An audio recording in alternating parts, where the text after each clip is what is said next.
Ay! Popsi! Hello po!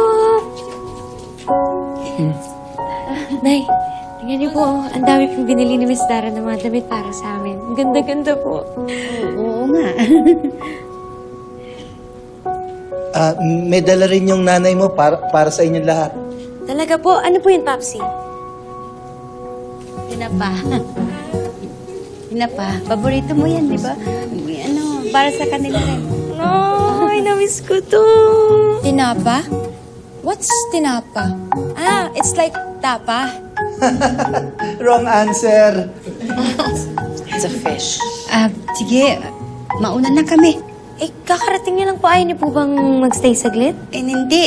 Mukhang marami din kayong ginagawa eh. May mga gagawin din kami. Ano? Sige na. Sigurado po kayo, Nay. Ano gagawin natin? Meron tayong gagawin. Ha?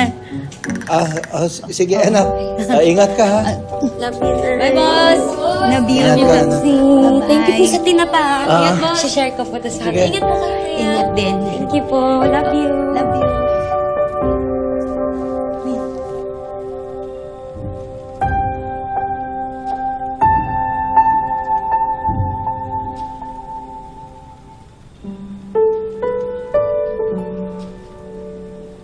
Inom ka na muna. Salamat.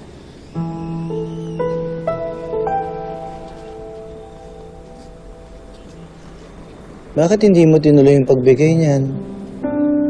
Nakita mo lang yung binigay nila eh. Umatras ka na agad. Akala ko ba hindi ka magpapatalo? Wala naman akong laban doon.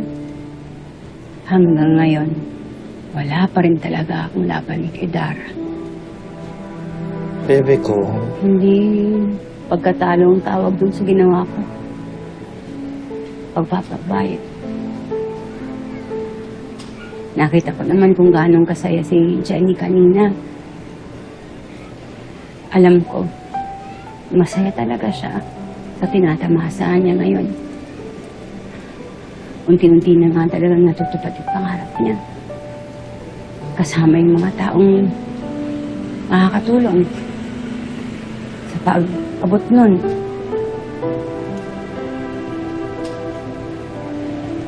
Tanggap ko na.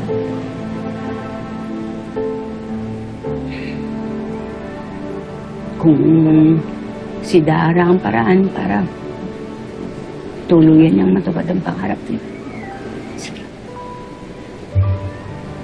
Lulunugin ko lahat. Hayaan ko siya. Ako naman mag-release para sa anak.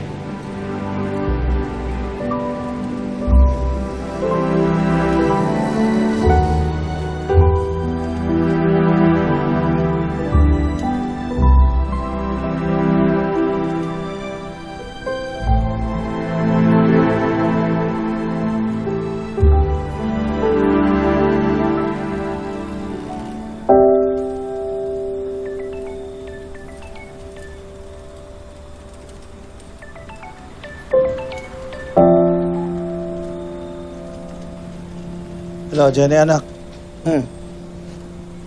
Kamusta po ba si Nanay? Parang nagmamadali po siyang umalis kanina eh. Dahil po ba kay Miss Dara? Okay naman si nanay mo, pero... Alam mo, ganito kasi yun, anak. Yung nanay mo may hinanda na ibibigay sana para sa inyong lahat. Kaso lang, nung nakita niya yung binibigay ni Dara,